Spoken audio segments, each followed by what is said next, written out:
Okay. On the guys who didn't practice yesterday, will any of them be able to go today?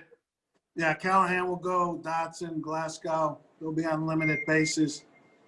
Other than that, everybody will be the same. Judy was limited yesterday. We're going to try him out real early. He may not practice, just with the foot injury there that's bugging him a little bit. Go ahead. And with Judy, is that the ankle? Then the Achilles is the new one? Yeah, it's not his Achilles, but it's something else down there. I don't know the technical part of it. And Jeff Driscoll's not going to practice today. He's going on the COVID list today. Okay. And then you activated Mark Barron yesterday. Is he potential to play on Sunday, and what kind of role? But I wouldn't say the chances are high that he's going to suit up on Sunday at this point. And then follow up on Driscoll. Is there anybody else that's impacted with contact tracing?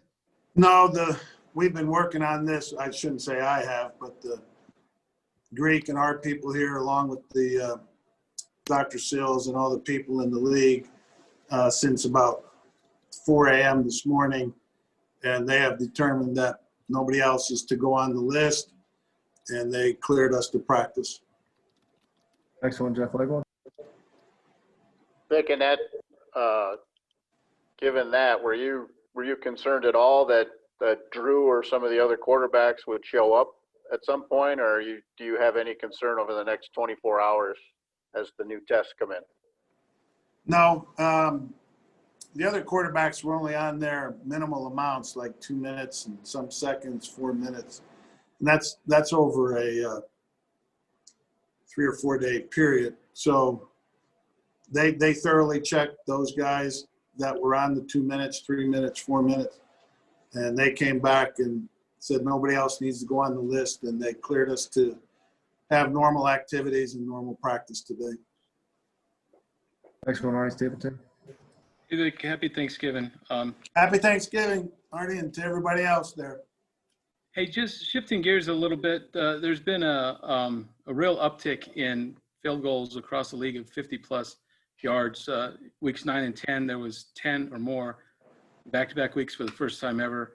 I'm wondering if you have any take on what is kind of the reason for this uptick in, the 50-plus yards being attempted and made. There's record pace of both this year. I think it's just a reflection of the quality of kickers throughout the league. And I think that some of it's more of a willingness to try them in the not late in the half or late in the game. Coaches are more willing to try them in the normal flow of the game. So I think it's twofold. Next one, Nick Kozma. Happy Thanksgiving, Vic, and happy Thanksgiving to everybody else on the call.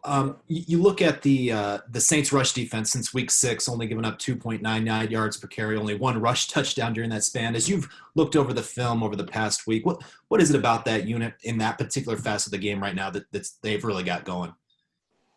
Well, the first thing, obviously, is talent. They got a high level of talent across their defense on all 3 levels. And they got good players, and good players play the run good. They believe in playing the run. They're, get people down there and extra people in the box to help play it. But ultimately, I think it's just the talent level of their players up front. Next one, Andrew Mason. Hey, Vic, Kareem Jackson mentioned yesterday that Jeff Driscoll was portraying Taysom Hill in practice. So without Jeff, where do you turn? And in general, what are the difficulties in mimicking a quarterback with Hill's skill set? Well, it's difficult because, first off, the guy runs real fast. He's around a 4.4 guy. And, and obviously he runs their offense, the particular things that are specific to Hill, very well. And our guys are trying to do them on a scout team. So it's not quite as good, but Jeff is athletic, and we'll have Rip and Bortles do it today. Next one, Eric. Vic, is there one thing you think Michael Thomas does better than the rest of his game? And then how do you think Emmanuel Sanders' game complements him there in their passing game? Yeah, Emmanuel's helped them a lot. Emmanuel's a good receiver, quick, runs good routes, competitive at the ball, and I think he's really helped their offense. And Thomas is a size receiver who runs really good routes, very competitive at the ball, great hands, good runner after the catch. And he's just played in their offense so long that he's very precise in running the routes, and the quarterbacks are very confident in knowing where he'll be. And he's really one of the top receivers in the league. The stats bear that out.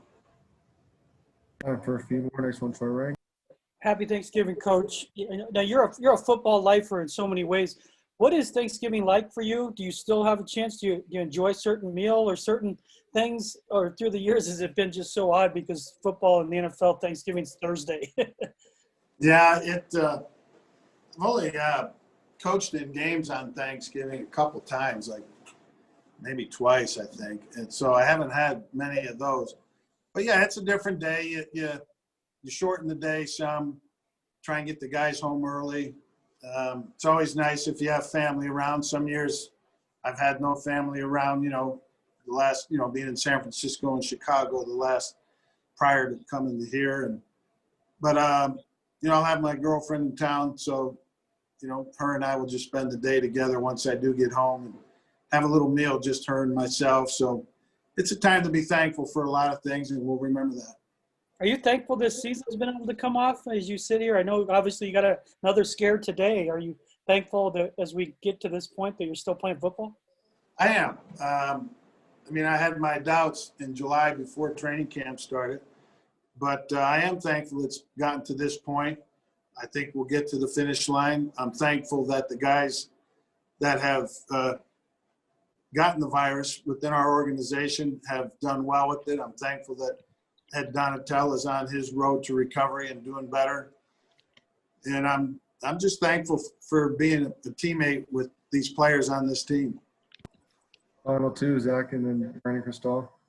Hey, Coach, where does Shelby Harris stand right now? Does he have a chance to play on Sunday, and do you need him to practice in order to be able to play? Yeah, but he'll need to practice to be in order to play just because he's been out. This will be his, going on his fourth week. So he would need to practice. And so until you see him off the list and practicing, you could assume he won't play. Next one, Brandon Cristal. Coach, kind of following up on the COVID with your team, I think it just came out that a few more Ravens players and staffers have tested positive. I'm asking you to pick on any other organization, but what's it say about what Greek and everybody there's done that every time you've had something, it hasn't spread? They've all been isolated. Obviously, some like John and Joe were outside the building, but Driscoll being a good example. I know you want to keep your fingers crossed, but to this point, they've all been isolated. Shelby being another one. Yeah, our guys in the organization headed by Greek and Nancy and Mark Thews, everybody involved with that has done a great job. I think we as coaches have done a decent job of enforcing it and making our players aware of it. But ultimately, 90% of the credit needs to go to the players, because we've had minimal cases of it, and knock on wood, hopefully that will continue. But we know that it could happen at any time with anybody. But our players have done a great job for the most part of trying to do the right thing as it relates to COVID. And up to this point, they deserve all the credit, most of the credit.